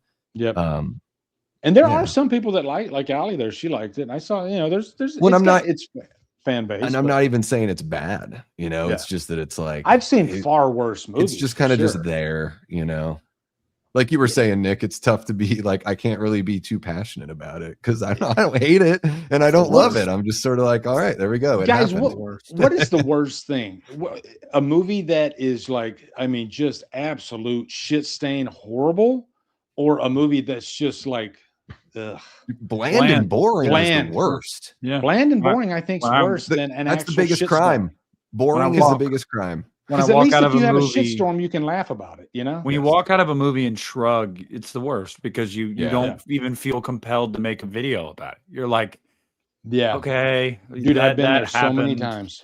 But like when something pisses me off, it's like, oh, I can't wait to fucking eviscerate this thing. So I hate to say it, but I mean, you get a lot of screeners of movies that maybe they go to theaters, but maybe they don't. Maybe they go to Shudder. And more times than not, let's just say this. When one of those movies is awesome, you're like, okay, yeah, finally. Because most of the time, it's just like, all right, they had a cool couple of scenes. And my audience has been on my ass, and I see people talking about it in the chat right now. I made a video like a month ago, like hyping people up for Undertone. Like, nobody's talking about this movie, go see it. And then I didn't go see it. And people are like, where's your review of Undertone? And I'm like, I didn't see it yet. Sorry. That was a crazy week. So I couldn't go to the theater that weekend. And I don't know if you guys are like I am, but like after opening weekend, when the hype dies down and everyone's seen it, you're almost kind of like, I'll catch it on streaming. Same. Like there's been a few movies that have passed me by, like Iron Lung. When Iron Lung came out that weekend, I was just like, oh man, I was chomping at the bit. I wanted to go see it so bad. At the second weekend, I was like, okay, I'm done. But Undertone I loved Undertone. I thought it was I have to see it in theaters. I'm going to see it this week because I need to see it with like the surround sound. I need to be you got to see it in Dolby if you can. Yeah, the Dolby was great, and the movie for me just like did not pay off. There you go. It has all this great technical work, and then there's not really a payoff. The more I started thinking about like the plot and what was really going on, is I was like, I don't understand how this thing actually connects to that thing because they're not really connected. I think they could have explained the. Yeah, I agree. They could have. They needed to connect it more to make you go, oh, you know. But it had some good scares in it. I thought though. You know, the main character, I was like, I would really like to root for this person, and I'm having a difficult time doing that. And they're one of two people in the movie, so I need to like somebody. I think I even said in my review, I loved the experience of this movie in the theater, but I'm almost wondering if I saw this at home on just a regular TV, would I like it as much? Because I loved the theater experience. I did. It was, you know, kind of like Project Hail Mary. Yeah, but I just thought it was like, that could have been a 40-minute short and it would have been like perfect. Yeah. Guys, there is an update on Jennifer's body. Oh, fuck yeah. Yes. Let's check this out. Let's see Jennifer's body this time, you sons of bitches. They finally show Jennifer's body this time. I know. You just got to Google the behind the scenes picture. Trust me. I have. The scene where she comes out of the lake, I thought things were going to happen that did not happen in that scene. It's bullshit. But I saw what, dude, they've been talking about this for months. I really hope that the studio is actually like, let's fucking do this, because you know, all the time writers write scripts and actors are like, yeah, dude, I want to be in that, but that doesn't mean it's going to happen. So like, well, we got Diablo Cody. She is writing. Let's see. Hold on. Currently writing the sequel. So we have been hearing about a potential Jennifer's Body sequel for the past few years now, with writer Diablo Cody, star Amanda Seyfried, and director her, all expressing interest in making Jennifer's Body 2 at various points over the years. The fan base for her 2009 horror movie Jennifer's Body has grown a whole lot in recent years, with many reevaluating. Okay, I'm good on that. Yes, I want to do a sequel. Cody told Bloody Disgusting, I am not done with Jennifer's Body. I just need to find. I need to partner with people who believe in it as much as. So we'll see Jennifer's Body in 2030. Okay, there's your update. Yeah, see, that's what I got from this. It's like that's a blue ball update. I've got an idea, and you know, we just need a studio to, you know, give us money and make it. And it's like, okay, I've got ideas too. I just need a studio, guys, and we're good. We're gonna have it. So I'm sick of like blue ball news updates. Are you guys sick of those? Like they give us like just a little nugget of something that's probably still not going to happen. It's not. Why even report it? Yeah. It's just like, are they thirsty for content? Everything's content these days. Yep. Drives me nuts. Give me a real update. You know? Yeah. Well, what about we're in development? You know? Give me something. Well, we were talking about like the fake entertainment news, like in our little DM chat. And I don't know if you guys saw this one, but it's like a picture. It's Robert Pattinson is playing Leon Kennedy in a Paul Thomas Anderson Resident Evil movie. And that cracks me up to no end. I saw that because the dude just won 3 Academy Awards. He is not making a Resident Evil movie. It got my brother. He sent it to me the other day. He's like, it was all over. Bro. He's like, this is going to be crazy. And I replied, I was like, yeah, it's even crazier that it's not real. On a quick Google search would have fucking told you that. I think Bloody Disgusting needs to have an edging section. So that way, at least everybody knows what they're getting into. You know, let's go through the edging section to see. Michael Dougherty's talking about. He's talking about it. He had a spaghetti dinner. Okay, but guys, can we just talk about how that is legitimately fucking insane? Because you know, Legendary has made so much money off that property at this point. Yeah, the fact that they greenlit a sequel like a decade ago. But they really didn't, because Dougherty's talked many times about like, just waiting, waiting to get the word. It's like, dude, it's been like 19 years, right? 2007. Yeah, 2000. Yeah. Is it 7 or 9? They filmed it in 6. It came out in 7, and then it came out on the festival circuit in 7, and then on to home video in 09. And it's crazy because that really could have been like a bi-yearly or even yearly anthology like Halloween was supposed to be. Still could. Like it's I can't believe that's an idea that's a cheap moneymaker. How have they sat on it for 19 years? How is it that we constantly get a dump truck full of dog shit on every streaming service, but we can't get a Trick or Treat too? How does that happen? There's got to be something else going on behind the scenes there, because you and I, all of us know, go to a Spirit Halloween every year. Sam and Trick or Treat is insane. Oh yeah, it's huge. I mean, it's like freaking printing money. There's no way that Legendary is the one holding this up. And somebody else even cost that much to make, you know? Even the people that don't like the movie talk about it every October on YouTube. Every October. Yeah, they can't help but annual talk about it. It's the number 2 probably most watched movie on Halloween. John Carpenter's Halloween, Trick or Treat. Yeah. No contest. Mm-hmm. That's it. Yep. So yeah, it's crazy to me. I mean, I don't know. I'm at a point where it was crazy. I shot my shot on Halloween night. I posted like a picture of me watching Trick or Treat, like it was like the title card or whatever. Yep. And Michael Dougherty liked it, and I was like, oh shit. So I was like, I'm gonna DM him. Of course, he never saw it, but like, he's just like, hey, dude, what the fuck's going on with Trick or Treat 2? I didn't say it like that, but yeah, you're like, you up? I love, I know, like 2 a.m. like you up, but no, like I love him as a director, and he does monsters so fucking well. My favorite MonsterVerse Godzilla movie is King of the Monsters. It's my favorite one. Yeah, me too. So Krampus is fantastic. Yep. Trick or Treat is fantastic. Like, bro, what are we doing here? It's crazy. This is crazy. This is I got a like the other day from Brett Scallions, from the lead singer of Fuel. Oh wow, there you go. I got a random like from him on Instagram, and I was like, "Oh shit, that's cool, man." Brett Scallions, he's got a great voice. I've got one. I'm a huge fan of like Reno 911, all those people that were like in the state back in the early 90s on MTV, and they are some of the sweetest people to interact with on Instagram. Like Thomas Lennon from Reno 911 Dangle. He's always liking the comments and everything. But Carrie Kinney Silver posted her whole like, what were you like in the 90s, mom? Yeah. And I posted this comment about just like, I was like, your mom was in a badass punk band and a badass punk comedy troupe. And just, I wrote my little blurb, and my little comment has like over 300 likes. Nice. That's the biggest thing that's ever happened to me on Instagram ever. And she even replied to it. And I was like, ah. It's amazing. Man. There you go. You should have got some of that Scream 7 money on X. By that, I mean $0, but we should, you know. Yeah. I got freaking gangbuster likes about. I could post Scream 7 farts smell like, you know, toasted marshmallows. Yeah, dude, I got 300 likes. It was crazy. That week. My Twitter account, I think it said I had like 400,000 impressions, and I was actually thinking that week, like, dude, do I want to fucking like subscribe? Everybody to was this on that and Scream 7 band. Get some money from X, and then I was people were like this on their keyboard, just hitting like with everything that Scream 7. Yeah, because you get a like, and you get a like, and you get a like.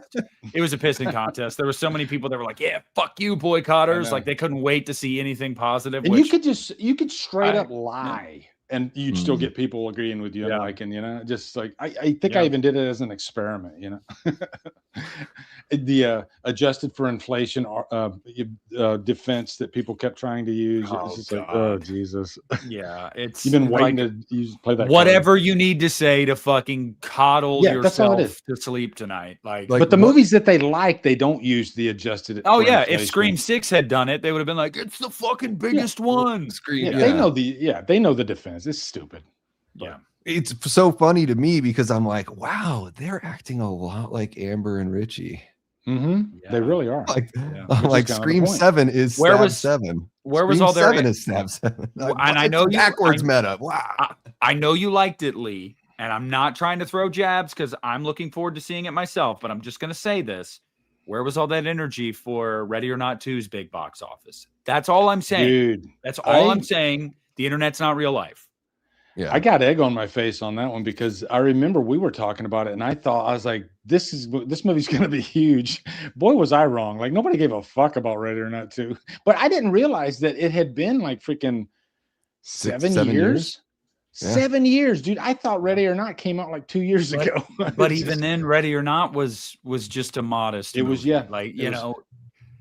I don't think we're going to get another Ready or Not movie. Probably not, and quite frankly, I don't think you should. Nick, you said you haven't seen Ready or Not 2 yet? No, I have not. Yes, you have. It's called Ready or Not. It's the same movie. That's pretty much what I've heard. Exactly. Oh, I have not heard anybody be like, dude, it was awesome. No, the best I've heard about it was, it was fine. Like it's like watching the first movie twice, you know, with different things but it's just it makes less sense though. Yeah. When they get into the rules, I was like, I don't think I went to it by myself. There was only like, you know, maybe 8 other people in the theater, and I'm doing like miming hand movements that are like, what is this? Like, what is happening here? I think they are going to do a third one though. It's going to be a crossover with Abigail. There we go. I think it's going to be the vampire family takes over. I think we've seen the end of Ready or Not. I think it's over. And the vampire family is going to take over. They don't have souls, so the devil doesn't hold any power over them. Can't make them explode willy-nilly. And that's going to be the third Ready or Not. Well, you've seen the first movie, right? You know that the devil can make people explode. Yeah, but I didn't know if there's actually vampires. If that's a real thing. No, Abigail is it's in a shared universe. That's all I'm saying. Okay. Yeah. Okay. We're not going to tell you if there are actual vampires in Ready or Not 2. Okay. Yeah. Okay. So, cool. All right. Let's close it off. Davey, what do you got coming up, brother? What do you want to promote? So I'm going to do Late Night with the Davey here on Wednesday. I still need to figure out what the heck that is all about, but I'm super pumped about the new series I started, The Horror Courtroom. That was a lot of fun. Ooh, that sounds fun. Defended Halloween Resurrection while the I saw that shit. I popped in there for a couple minutes and I was like, I want to hear what he has to say. And I was like, I can't duck out. I can't. But it's a courtroom, so even if I don't believe it, I have to. You know, it's pro bono work that I'm doing here. Better you than me. But then the one thing I've got coming up this weekend that I'm really excited about is she was in the chat earlier, Julie Lynn. She's over on like Night Watch Zone, and she's popped up other places as well. We're going to talk about Ready or Not 2, and They Will Kill You, because they've got this similar dude, it's the same trying to kill people. That comes out this week. It's going to be a little bit of a compare and contrast with those two movies, just kind of a discussion. Yeah. So I'm excited for that. And other than that, covering if any big news story pops up, we'll cover that. And I'm going to watch Scary Movie this weekend for everyone. Is that this weekend? Scary Movie 6? No, but I have to watch the original because they reached a super chat goal, and I am not a fan. So this should be a fun one for everyone. You'll have a good time. Me through. You're gonna. I'll find a way. Yeah, it's fun, man. You'll have a good time. Trust me. What about you, Nick? Good question. So I do know that we're gonna do UNITA this week. I don't know what day. Yes, in space. I actually had an idea. Well, granted, it was given to me by somebody else that was like, "Hey, I really liked your what if Leprechaun pitch idea. You should do that more with like other franchises of where you would like to see them go." So I was like, you know what, that'd be cool. So I think I'll do a couple videos like that this week. It was requested by multiple people to do a tier list of the looks of Jason Voorhees throughout all the movies. So I'm gonna put those into tiers. Yeah, man. I'm gonna stay busy this week. I mean, you guys know how it is. We got a week left in the ad revenue period. So let's put our heads down and get to work. But yeah, so I don't know. I got a lot of stuff that, again, I fly by the seat of my pants here. So, I'm right there with you, Nick. You're having to like think outside the box lately on YouTube. Like I've been trying to like think of other stuff to do. Like I did the Scream and Halloween ranking, and a lot of people like that idea. So I think I'm gonna rank two, like franchise versus franchise. So I might put Friday against Nightmare and rank all those movies. Something to keep it interesting. But we got some new release. I think there's still a lot of like good horror movies coming up. Like Hokum. Well, it's just a really bad time of year. Like it's a really bad time of year on YouTube because you don't have a lot of heavy hitters coming out in the horror department this time of year. You also have spring break, summer's about to start. Like it's a very, very weird time. So yeah, you're kind of having to think outside of the box. I mean, I posted about this over the weekend. I was genuinely shocked to see that every Leprechaun revisited video I did at least 1,000 views on all of it. And I was like, that's crazy, because when I decided I'm going to go back and do a series on the Leprechaun, I was like, this might fucking flop. But you never can tell. It didn't like it amassed almost 20,000 views between the 8 movies. And I was like, that's awesome. Like, and there was a lot of people that found my channel from it. And they were like, oh, finally someone's talking about the Leprechaun. And I'm like, that got me thinking, like, how the fuck can we not have another Leprechaun movie at this point with Warwick? Like, if you made this thing on a $10 million budget and you brought Warwick back and you actually like, you marketed it like this is over the top, insane, bloody fun, like you'd make your money back and then some. Lucky Charms tonight. Lucky Charms tonight. Come on, chat. Lucky Charms tonight. Davey, you just gave us the name of this episode. Thank you. Hell yeah. I still haven't seen any of the Leprechaun movies. I can't do it. What? Oh, dude. No. Lee, the first and third movie are so worth watching. They're legitimately good. Good. First and third. I do need to dig into some catalog reviews again. So I will say, Lee, I think Leprechaun 3, I don't even think that's a movie that's like, oh, it's so bad it's good. No, I think it's actually good. Like I think it's a good movie. Yeah. That guy did Night of the Demons too. The same director did Night of the Demons too, and it has a really similar feel. Like it's funny, it's sexy. Caroline Williams, come on, man. Yeah, I didn't know Caroline Williams was in there. Okay, yeah, I'm sure I'll notice a lot of character actors in there, but okay, I'll get. You know what? For you guys, I'll give it a shot. Okay, I'll try to get the first one watched before the next hit the bricks. How about that? Okay. Dude, the first one, Jennifer Aniston, like you can tell she's gonna be a star. She brings it. Immediamente bringing it. Are you talking about the shirt that she's wearing or something? She actually gives a good performance. Yeah, her sass is like, I'm like, oh my god, this chick rocks. Like she's just got so much personality. She's a little spitfire. Super cute. Yeah. Right. Leprechaun 2 is not great though. I won't lie to you. Leprechaun 2 is that weird one in the middle. Like 1 is good, 3 is good, and 2 is like, what the fuck is this? Yeah. The final girl is so gorgeous, but a dreadful performer. So bad. I don't like her at all. It's terrible. And she so unfair. She talks like with a deep voice too. Oh, it's Jesus. like it's something, man. But you I kind of want to start with 2 now. You can't take your eyes off of her. Siobhan Durkin, she is gorgeous, but my fucking God, is her performance so bad. And also, there's a titty shot, but it's not her. It's a body double. And it's the I hate worst when they thing. do that. It's the worst thing in the I world. quit Leprechaun. That should be against the law. I know. Because that's terrible. I know. Lucky Charms tonight. What sucks is that like you went your whole life thinking it was that person, and then one day you wake up and you find out that it wasn't. It was a body double, and you're like, "What have I been doing with my life?" Lee, I'm going to be honest with you. The first time I watched that movie, I knew, and I think you will too. Because it's immediately like cut to just the chest. Yeah, yeah. Now cut back to the head. Now cut back to the chest, and it's like, really? They pretty much show that process at the end of Body Double, Brian De Palma's Body Double, because the movie's about a body double at the end of the movie. But yeah, that's a classic freaking movie.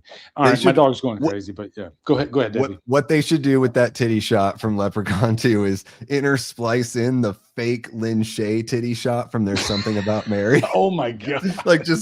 Oh my God! There we go. Yeah, I'm in. Let's do it. All right, guys, that's another episode in the can. Next one will be episode 20. So going to be really exciting. I will try to get Leprechaun watched, maybe reviewed before the next episode. Or maybe I won't review it and I'll just let you guys know what I think of it when I You need to also do Poltergeist 2015. Okay, I'll try. I gotta see that fucking thumbnail, Lee. Thumbnail is this for the other for Leprechaun, it's this, and it says Nick made me watch it. No, it'll probably be like this. Yeah, there you go. What if Lee's thumbnail for Poltergeist is like, and it's like, actually kind of good? Question mark? Yeah. Like, question mark? Dot.